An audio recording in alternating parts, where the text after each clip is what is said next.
Hello, and welcome back to MA211. Let's continue talking about techniques for solving ordinary differential equations. I'm going to skip the very first section of this PDF. This PDF is called Integrating Factors, and the first section we'll come back to a little bit later on. Okay, so far we've talked about separation of variables, separation of variables, separation of variables. Separation of variables is applicable anytime you can write the ODE as dy dx equals something involving only x's, so f of x, times something involving only y's, g of y. And notice that it's okay for separation of variables if this g of y includes things like y squared, cosine y, things like that. Separation of variables is applicable even if the ODE is nonlinear. So this is okay, even if nonlinear.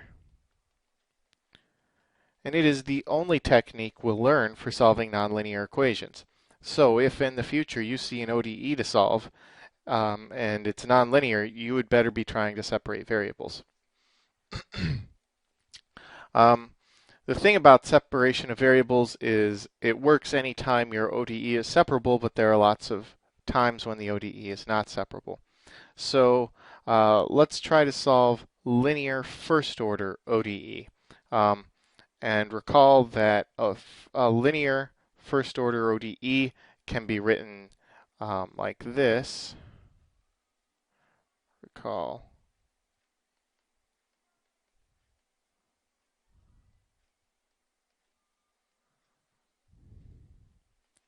So you'd have a coefficient times y prime plus and then another coefficient times y, and then you have something on the right hand side. And if you wanted to go ahead and divide through by a of x, you could get something like this, y prime plus b of x over a of x, y plus g of x over a of x. And that's in the form up here. So whenever we deal with first order linear ODE, I'm just telling you that we want to put the ODE in this form. This is the standard form for first order linear ODE.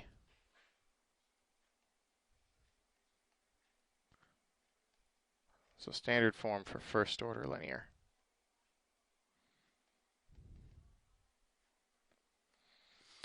Okay. Now before we go any farther, I want to take a minute and recall the product rule. Now if f and g are functions, then what's the derivative of f times g? Well, you should remember that f times g prime is going to be f prime times g plus f times g prime. Okay. So if y is a function of t, then let's try this out. Then y times, say, t squared. What if I took the derivative of that? Well, that would be the derivative of y times t squared plus y times the derivative of t squared, which is 2t. Okay, so let's use that information or use that idea to try to solve this ODE. So suppose I have an ODE that looks like this. T squared dy dt plus 2y equals e to the t.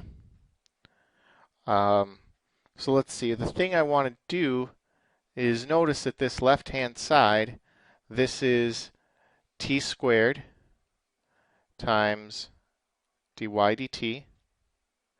This is the derivative of t squared, and that is y of t. So this left-hand side is really the output of the product rule. This left-hand side is equivalent to saying that I want t squared times y, its derivative, to be equal to e to the t.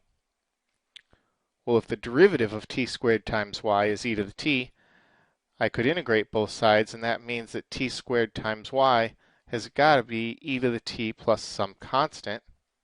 And now I could just solve for y. So that would mean that y is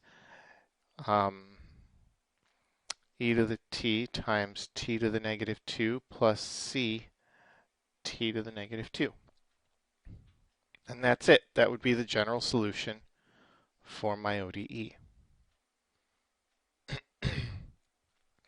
So before I try to solve this ODE, you should probably pause this video and try to solve this one on your own.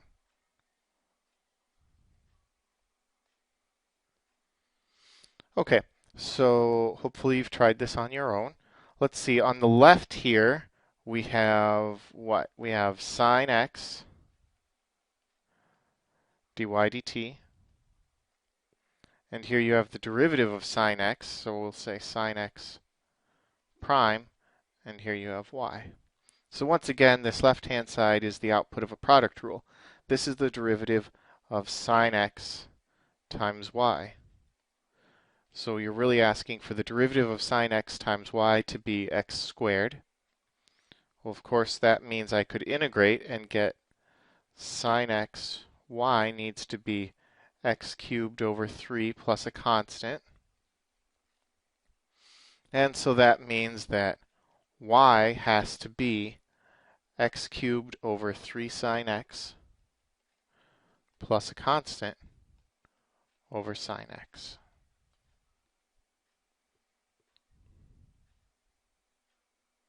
Okay, so this is working pretty well. Whenever we can recognize the left-hand side of the equation as the output of the product rule, we are going to be in good shape. Unfortunately, not all first-order linear ODE are like that. So this one is not in the form of the product rule. If it were in the form of the product rule, what would we have to have? We'd have to have our function here, so that's a 1, and here we have dy dt, just like normal. Here, though, we don't have 1 prime, right? 1 prime is 0. We have 3x squared. So this is not in the form of a product rule on the left-hand side. So let's try to make it in the form of a product rule. And I'll tell you the trick to doing this is to calculate this thing called an integrating factor. Let me just erase a little bit so we can see what I'm looking at. Let's try to calculate this integrating factor. The integrating factor is always defined this way. If you have your ODE in standard form, so if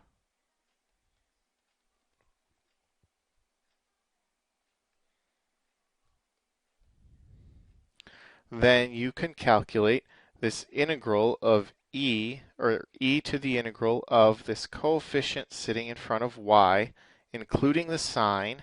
So remember this sign. That sign is important.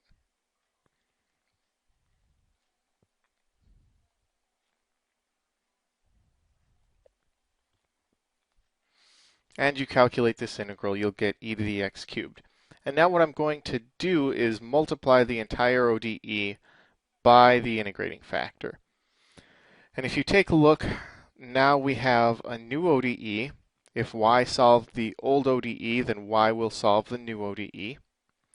And this new ODE is better than the old one. Why? Because here you have e to the x cubed, y prime, and here if you check 3x squared e to the x cubed, that is exactly e to the x cubed prime.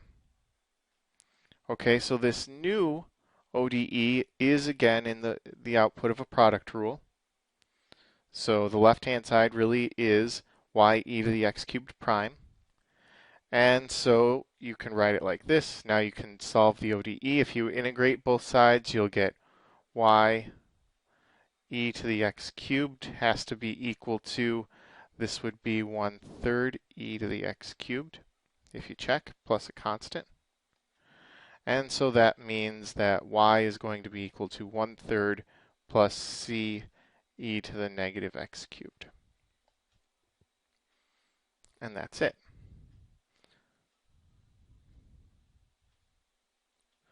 Okay, so exactly what did I do there? Anytime you're given a first order ODE in this standard form, you should probably always get your ODE in standard form.